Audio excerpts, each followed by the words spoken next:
Bem-vindos de volta ao Axis of Truth, enquanto segue a guerra dos Estados Unidos e Israel contra a República Islâmica. Esta semana vamos começar com uma das afirmações mais repetidas que estamos ouvindo agora em Washington, na mídia e cada vez mais nas redes sociais, que é que a República Islâmica não representa uma ameaça iminente. E que, apesar de tudo o que estamos vendo, o regime, na verdade, não busca uma arma nuclear. Agora, esse argumento parece sério e muitas vezes é apresentado como uma posição realista. O problema é que esse argumento desmorona ao comparar o que o regime diz sobre suas capacidades e intenções com o que realmente faz na prática. E tivemos um exemplo muito claro disso justamente esta semana. Por anos, a República Islâmica insistiu que seu programa de mísseis balísticos estava limitado a um alcance de aproximadamente 2.000 quilômetros. Isso não tem sido apenas um detalhe técnico, tem sido uma afirmação central usada em discussões diplomáticas, assim como em análises de políticas e argumentos sobre por que o Irã pode ser contido como uma potência regional e não global. Na semana passada, o ministro das Relações Exteriores, Abbas Araghchi, do alto escalão do regime, fez essa afirmação. Veja só. Nós intencionalmente mantivemos o alcance dos nossos mísseis abaixo de 2.000 quilômetros. Então, nós não temos essa capacidade e não queremos fazer isso porque não temos nenhuma hostilidade contra o povo dos Estados Unidos e, você sabe, contra os europeus ou qualquer outro. E aqui está o falecido líder supremo, ele mesmo mentindo exatamente sobre a mesma coisa. Nosso míssil balístico de longo alcance tem 2.000 quilômetros de alcance. Fui eu quem disse isso. Eles queriam aumentar para 5.000 quilômetros, mas não permiti. 4.000 o quê? Sim, senhor. Quantos mil tínhamos? Tem uma razão para isso, tem uma razão. Eu impedi, quer dizer, um alcance de mais de 2.000 quilômetros. O que você está vendo aí é o próprio líder supremo repetindo essa limitação, que tem sido ecoada por autoridades e analistas há anos como se fosse um fato. Exceto que, nesta semana, a República Islâmica atacou a base militar dos Estados Unidos e do Reino Unido em Diego Garcia, que fica no Oceano Índico. Isso seria uma distância de aproximadamente 4.000 quilômetros do Irã. Em outras palavras, um alvo que estava aproximadamente o dobro do alcance que o regime vinha alegando ser seu limite. E isso não é apenas uma hipótese. É um evento real que aconteceu e demonstra que a limitação declarada pelo regime não é de fato verdadeira. Então, neste ponto, chegamos a uma conclusão muito simples, que é que o regime, mais uma vez, tem deturpado suas capacidades de mísseis. Agora, para muitos americanos, todo o debate atualmente se baseia na suposição de que as declarações do regime sobre suas intenções e seu programa nuclear, incluindo essas limitações, podem ser levadas pelo menos parcialmente ao pé da letra.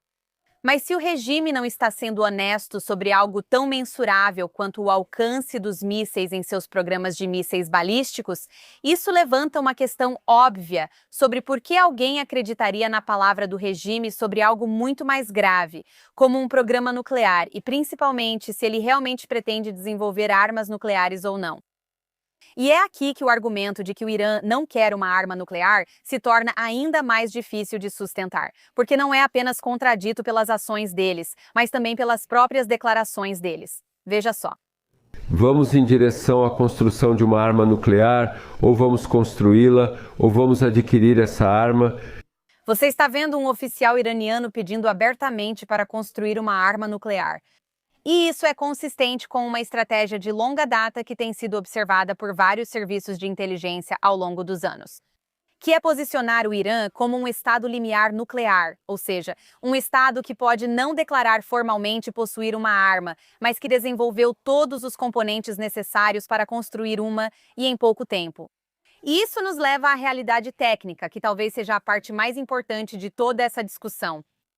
Porque neste momento, o próprio regime possui mais de 400 quilos de urânio altamente enriquecido a 60%. Isso representa 90% do caminho para uma arma nuclear e material suficiente para produzir cerca de 11 bombas nucleares. Agora, uma curiosidade. A energia nuclear civil normalmente exige níveis de enriquecimento abaixo de 5% e até mesmo 20% já é considerado urânio altamente enriquecido. 60% não é um nível normal para nenhum propósito civil. E como o diretor da CIA afirmou explicitamente esta semana, não há justificativa civil para enriquecimento nesse nível. Veja o que ele disse esta semana. Muito se falou por alguns sobre uma fátua contra o desenvolvimento de armas nucleares. Apesar da fátua, o que sabemos, e a comunidade de inteligência concorda com isso, é que o Irã possui pelo menos 440 quilos de urânio enriquecido a 60% em grau militar, o que não tem uso civil. Isso só serviria para desenvolver armas nucleares. Agora, o que isso significa na prática é que a República Islâmica já concluiu a maior parte do trabalho técnico necessário para produzir material de grau militar e que o passo restante para o enriquecimento a 90% é relativamente curto. Então, mais uma vez, estão nos pedindo para aceitar uma afirmação que não corresponde às evidências, que é a de que um país que está se posicionando a um passo da capacidade de enriquecimento em grau militar não tem interesse real em construir uma arma. E isso se torna ainda mais difícil de defender como uma posição quando você leva em conta a própria história do regime. Quando começamos essas atividades nucleares, nosso objetivo realmente era construir a bomba, nós admitimos isso. Quer dizer, você está dizendo que o objetivo era construir a bomba? Todo o sistema, ou todos aqueles que... Quem iniciou essas atividades tinha como objetivo construir a bomba. Após o início, queríamos seguir em frente. Se a gente conseguisse finalizar isso e deixasse pronto, o trabalho estaria feito, igual aconteceu no Paquistão, quando começamos. Agora, o que estou dizendo...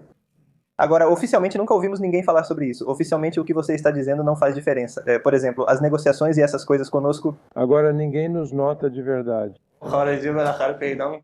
O regime também já admitiu que buscou o desenvolvimento de armas nucleares no passado, incluindo trabalhos no projeto de ogivas e sistemas de detonação que não fazem parte de nenhum programa nuclear civil.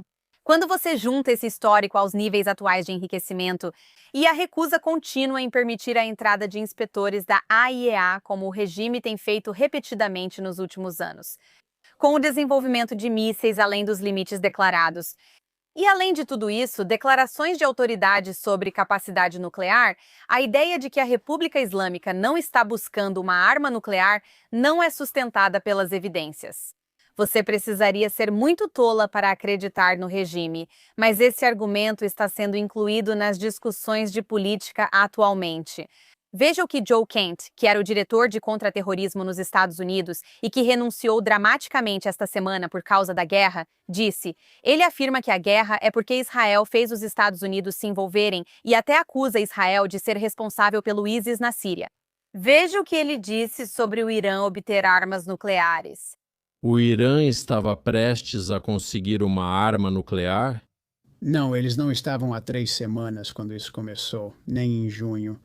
Quero dizer, os iranianos têm uma decisão religiosa, uma fátua contra o desenvolvimento de uma arma nuclear desde 2004. Podemos dizer agora que os iranianos são tudo menos estúpidos. Acredito que eles tinham inteligência para desenvolver uma arma nuclear ou poderiam ter trocado petróleo com o Paquistão ou outro país para consegui-la. Eles não faziam isso e não havia informação de inteligência indicando que faziam. Ok, claro, Joe. Agora, claramente, dado o fato de que ele é um convidado no podcast do Tucker Carlson no dia em que ele se demitiu, isso foi orquestrado com antecedência, ou pelo menos parece ser assim. E as alegações dele ecoam o tipo de conspiração oportunista que vimos surgir nas redes sociais, onde figuras estão construindo seguidores fomentando o ódio aos judeus, como Candace Owens e Tucker Carlson. Isso não é sobre as pessoas de repente descobrirem que a República Islâmica não é uma ameaça e não é evidência de uma virada em massa contra Israel ou mesmo contra avaliações de segurança de longa data. Na verdade, se olharmos para o histórico, Joe Kent tem um longo histórico tanto de apoio a Israel quanto de alertas explícitos contra a agressão iraniana. Curioso como ele mudou de ideia tão rápido. Enquanto isso, o FBI também revelou que ele estava sob investigação por vazar documentos confidenciais antes de sua renúncia. Enquanto isso, as conversas online não são sobre buscar a verdade, mas sim sobre, francamente, recompensar a loucura, o extremismo e o pensamento conspiratório com atenção, engajamento e, sim, dinheiro. Quando essa vira a nova estrutura de incentivos, as pessoas como Joe Kent naturalmente se adaptam. Kent está sendo analisado por comentários considerados antissemitas e conspiratórios. A própria esposa de Kent foi morta pelo ISIS na Síria, um grupo que faz parte do mesmo ecossistema mais amplo de terrorismo no Oriente Médio, muito semelhante ao que a República Islâmica passou décadas apoiando, financiando e permitindo em toda a região. E nada disso tem a ver com Israel. Mas isso não impediu Joe Kent de afirmar que sua esposa foi morta em uma guerra criada por Israel. Mesmo se ele falasse da guerra do Iraque, ainda estaria completamente enganado. Ariel Sharon, que não era nada moderado em questões de segurança, se opôs à guerra do Iraque, alertando os Estados Unidos sobre as possíveis consequências estratégicas de fortalecer a República Islâmica do Irã ao derrubar Saddam Hussein. Agora, Kent está claramente tentando desviar o foco do regime em Teherã para Israel. E quem, afinal, está promovendo exatamente essa mesma mensagem e essa mesma narrativa falsa em toda a mídia ocidental? Ah, claro! República Islâmica do Irã. Sempre houve espaço para um debate sério sobre políticas, especialmente nos Estados Unidos. Mas o que estamos vendo aqui não é um debate sério, é subversão. A questão não é realmente no que Joe Kent acredita ou no que ele acreditava no passado, mas por que esse argumento está sendo defendido hoje em dia, já que, francamente, não é sustentado pelas evidências. Aqui o ambiente de informação entra na história. Ao acompanhar como essa narrativa se espalha, especialmente após a declaração de Joe Kent, percebe-se a repetição da mesma linguagem, abordagem e afirmações em diversas contas e plataformas. É assim que certas ideias, mesmo quando não são apoiadas por nenhuma evidência, acabam se tornando totalmente normalizadas no discurso público. Poucos minutos após a entrevista de Joe Kent com Tucker Carlson, os mesmos trechos foram simultaneamente promovidos e publicados em várias plataformas de mídia estatal, como a Al Jazeera, assim como na rede de mídia estatal da República Islâmica. Assim como influenciadores antissemitas, como Jackson Hinkle e outros. Então, volto a perguntar, quem realmente está por trás de Joe Kent? Ao se afastar e observar tudo junto, a discrepância no alcance dos mísseis, o enriquecimento a 60%, o histórico de desenvolvimento de armamento nuclear, as declarações sobre capacidade nuclear e, claro, o esforço para minimizar tudo isso. A conclusão é, na verdade, muito simples. O problema não é que não sabemos o que o regime está fazendo. O problema é que há um esforço crescente para fingir que o que ele está fazendo não significa o que claramente significa. Agora, esse mesmo padrão se estende para outro domínio, que é o da energia, que foi muito discutido esta semana. A mesma questão se aplica aqui também. O que ocorre quando um regime não confiável quanto a mísseis e intenções nucleares também pode ameaçar um dos principais gargalos energéticos do mundo? Vamos à nossa segunda história da semana, petróleo e o Estreito de Hormuz. E sobre o que está rapidamente se tornando um dos argumentos mais equivocados de toda essa conversa, que é a ideia de que o aumento dos preços da energia de alguma forma prova que a estratégia atual é perigosa demais. Ou que confrontar o regime é um erro, ou pode se tornar um erro, porque esse argumento não apenas interpreta mal a situação, ele inverte fundamentalmente causa e efeito. Ao agir assim, está recompensando o próprio comportamento com o qual diz se preocupar. Atualmente, o Estreito de Hormuz não é só uma questão regional, mas global. Cerca de 1/5 do petróleo mundial atravessa essa estreita via navegável. Até uma interrupção limitada já causa impacto imediato nos mercados globais. E é exatamente por isso que a República Islâmica tem usado consistentemente esse ponto como forma de pressão, ameaçando fechar o estreito, assediando navios e sinalizando sua disposição de escalar a situação sempre que enfrenta responsabilização ou pressão. Esse não é um comportamento novo, e é importante entender isso, porque o regime tem usado o Estreito de Hormuz como uma ferramenta de coerção há muitos anos, inclusive durante a crise de 2011 e 2012 e em vários incidentes desde então, o que demonstra um padrão consistente, uma estratégia consistente. Fechar totalmente o Estreito de Hormuz não é necessário para atingirem seu objetivo. Eles só precisam criar incerteza e riscos suficientes para influenciar a tomada de decisões em Washington, na Europa e, claro, nos mercados globais. E é exatamente isso que estamos vendo novamente agora, onde a própria ameaça já está tendo efeito, com interrupções no transporte marítimo e volatilidade nos preços refletindo o impacto das ações e sinais do Irã. Quando as pessoas apontam o aumento dos preços do petróleo como prova de que a situação está perigosa ou cara demais para continuar, elas reconhecem um efeito real. Mas elas estão chegando a uma conclusão completamente equivocada, porque estão tratando esse efeito como um motivo para recuar, em vez de enxergá-lo como prova de por que essa estratégia de coerção precisa ser enfrentada e resolvida de uma vez por todas. Ao deixar que os preços da energia determinem a política de segurança, cria-se um incentivo perverso. Qualquer um que possa cortar o fornecimento de energia passa a ter influência desproporcional nas decisões globais. Porque, na prática, você está dizendo a eles que, se conseguirem movimentar os mercados, poderão moldar as políticas. E isso não é uma forma de estabilidade. É um sistema de vulnerabilidade estrutural que, na verdade, convida a uma escalada ainda maior. Já vimos como essa dinâmica se desenrola na prática. De maneira mais clara, a dependência europeia da energia russa mostrou que anos de suposições de que a interdependência levaria à estabilidade foram desmentidos pela realidade. Essa dependência cria poder de pressão, e esse poder de pressão, nas mãos de um Estado autoritário, acaba sendo usada para coerção, deixando os governos com menos opções e custos mais altos quando uma crise realmente surge. Agora, a lição dessa experiência não é que os mercados de energia devem ditar a política de segurança, mas sim que permitir que regimes autoritários detenham poder estrutural sobre o fornecimento global de energia é, em si, uma falha estratégica. Esse é justamente o risco que está sendo recriado em escala global com a República Islâmica. É nesse contexto que recentes decisões políticas devem ser compreendidas, pois houve relatos nos últimos dias de que os Estados Unidos suspenderam temporariamente algumas sanções sobre o petróleo iraniano, já embarcado para diminuir os preços do petróleo. Essa medida foi vista como uma ampla concessão, mas, na realidade, é uma medida limitada e direcionada que não representa uma nova receita entrando para o regime, mas sim uma forma de gerenciar o suprimento já existente, que já está fora do controle direto do regime. Os Estados Unidos pedem que outros países defendam e protejam o Estreito de Hormuz, passo fundamental nos aspectos práticos e estratégicos. Isso mostra que a resposta a essas ameaças será coletiva, não individual, e que a infraestrutura energética global não pode ser refém de um só regime. Essa abordagem é consistente com o tipo de análise apresentada por especialistas em segurança nacional, incluindo aqueles da Fundação para a Defesa das Democracias, que há muito argumentam que o uso de energia, sanções, evasão e pressão econômica pela República Islâmica faz parte de uma estratégia mais ampla de coerção. E que responder a essa estratégia exige manter a pressão, ao mesmo tempo em que se nega ao regime a capacidade de transformar dependências globais nesse instrumento de pressão. Isso não envolve só os preços do petróleo no curto prazo, mas se o fornecimento global de energia pode ser usado como chantagem no longo prazo. E essas são duas questões muito diferentes.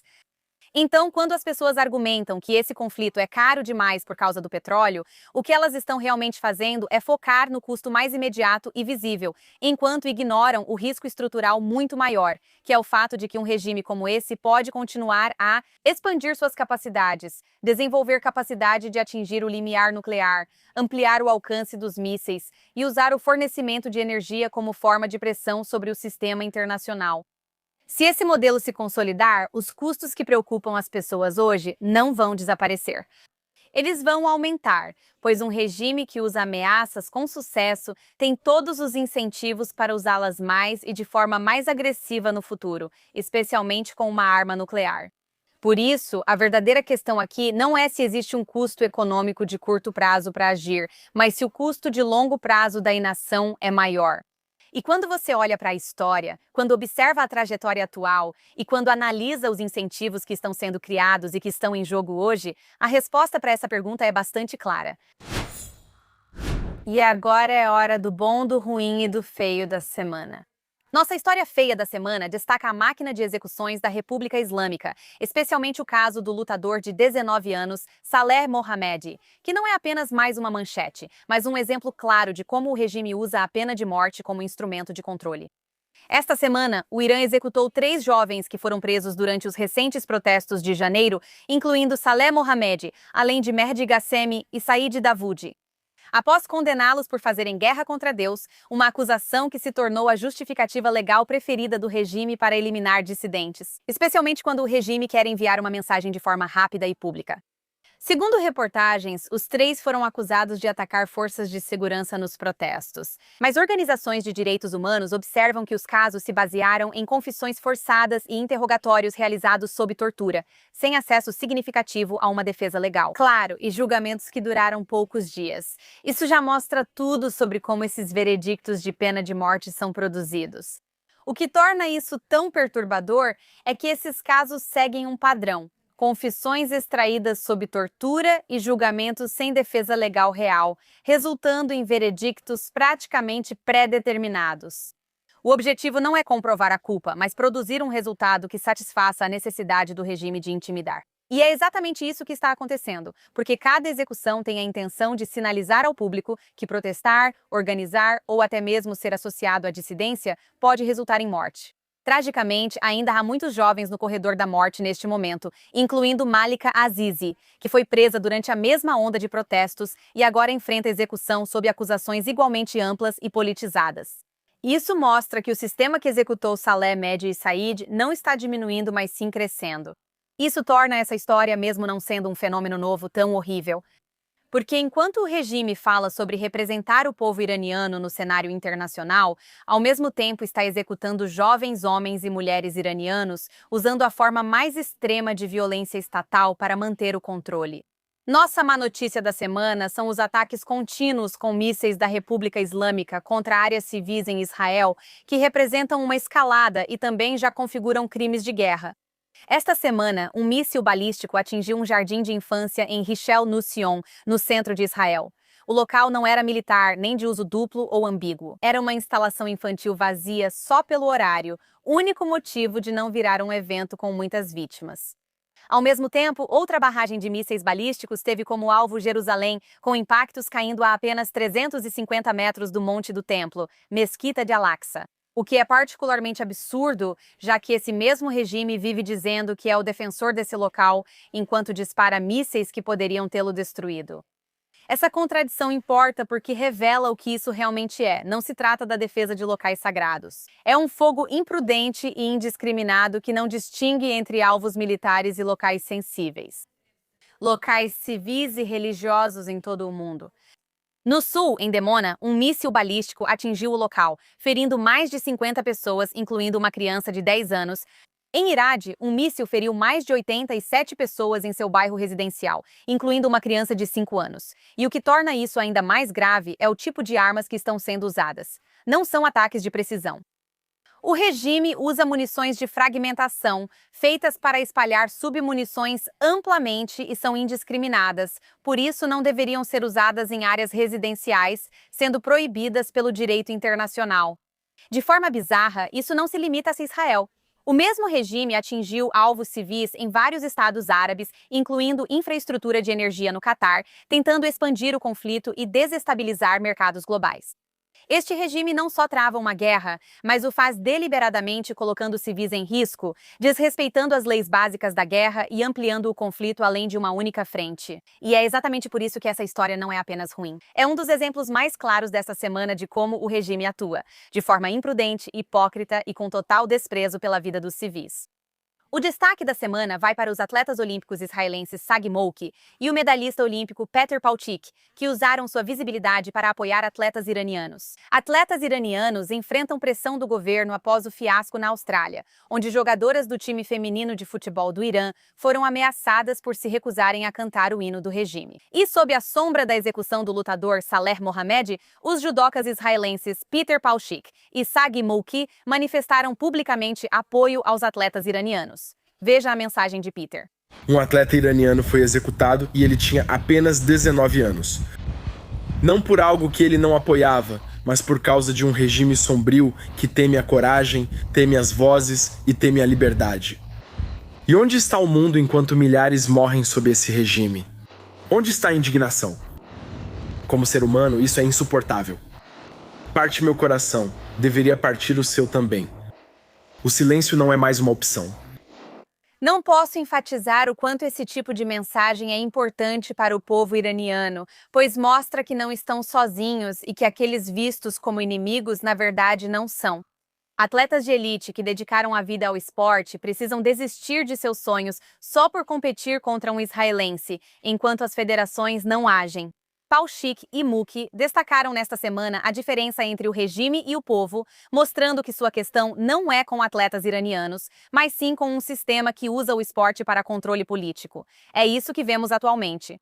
Atletas que desobedecem são ameaçados e os que se manifestam, punidos. Em alguns casos, como vimos, as consequências são ainda piores. Então, quando atletas israelenses se levantam e dizem que apoiam seus colegas iranianos, eles não estão apenas fazendo um gesto simbólico. Elas estão enfrentando esse sistema que transformou o esporte em uma extensão do poder do Estado para oprimir atletas. Encerramos por esta semana, mas voltamos na próxima semana com mais atualizações da região e notícias da guerra no Irã.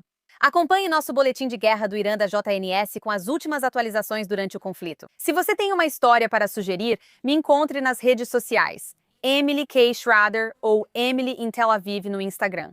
Até a próxima, nos vemos na semana que vem no Access of Truth, na JNS.